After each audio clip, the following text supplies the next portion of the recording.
This presentation is designed to encourage you to reflect on how you organize the content of your course. In the next week of this online instruction course, you will be asked to plan the specifics of each unit.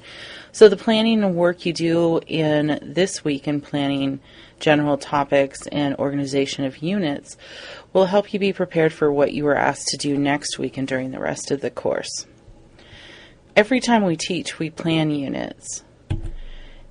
In this presentation, we will be using the term units to refer to the segments of course content. Dividing our course into units allows us to plan and pace our course.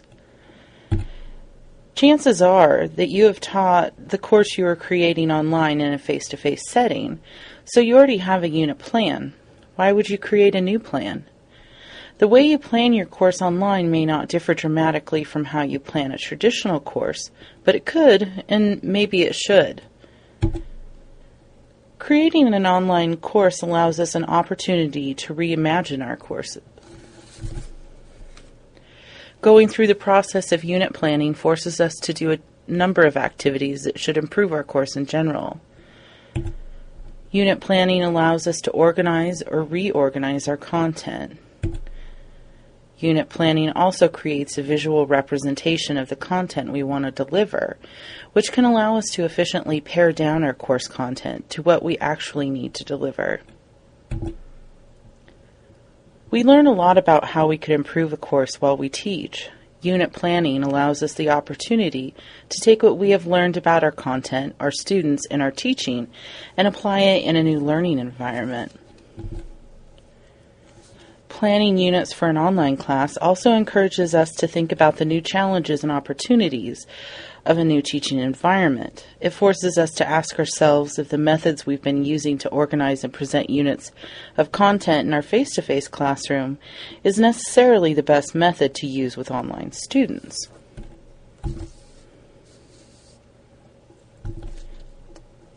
At this point, you may be wondering how else you could organize your course content. We are going to briefly look at 4 methods. One of the most common methods of organizing content is by following the lead of a textbook.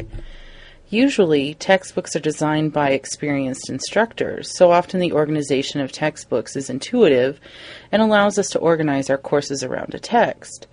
Sometimes, however, the order of the content isn't intuitive to every user, or not all of the content helps students meet the course objectives. You can let the textbook lead you, but don't let it lead you astray. In this example, the instructor followed the textbook closely. What is nice in this example, though, is that the instructor showed how the chapters of the textbook can be broken up topically into units. Though this unit plan is clearly guided by the textbook, it is also thematically organized, which is a method that we will be discussing shortly. Units can also be organized by concept or theory.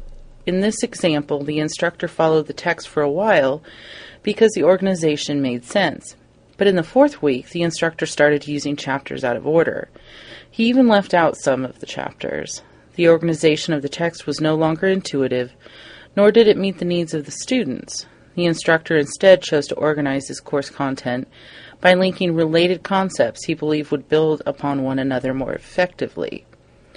Sometimes organizing courses by concept or theory allows us to teach to our strengths, which can be of great benefit to our students. We just have to make sure that what is intuitive to us makes sense to our students. Perhaps the most challenging method of organization is by inquiry. Proponents of organizing a class around inquiry feel that by having students search for and formulate answers to questions, those students will understand the concepts being taught in more complex ways. Proponents of inquiry also believe it leads towards active learning, which enhances student engagement. Organization by inquiry isn't for everyone, but thinking about this method could help us think of ways to enhance our chosen method of organization and presentation. In the example, the instructor provided an overarching question to the students who would then spend the semester working towards answering that question. The units are based around more specific questions that build upon one another in a way that should help students answer the larger question. The final way of organizing that we will be looking at is by theme. Organization by theme is rather similar to organization by concept. In this method of organization, the instructor focuses on a variety of themes. The themes serve to frame content. As in this example, the themes are necessarily part of the course objectives. Well, they could be part of the course objectives, but they don't have to be. But the themes can help students move through the content in an organized manner that helps them do the coursework that is part of the objectives. In this example, the instructor organized it by the myth of the female, and then the myth of the male, and then asked students to compare those two myth structures. Often people combine the methods of organization, which usually makes the course richer and more complex.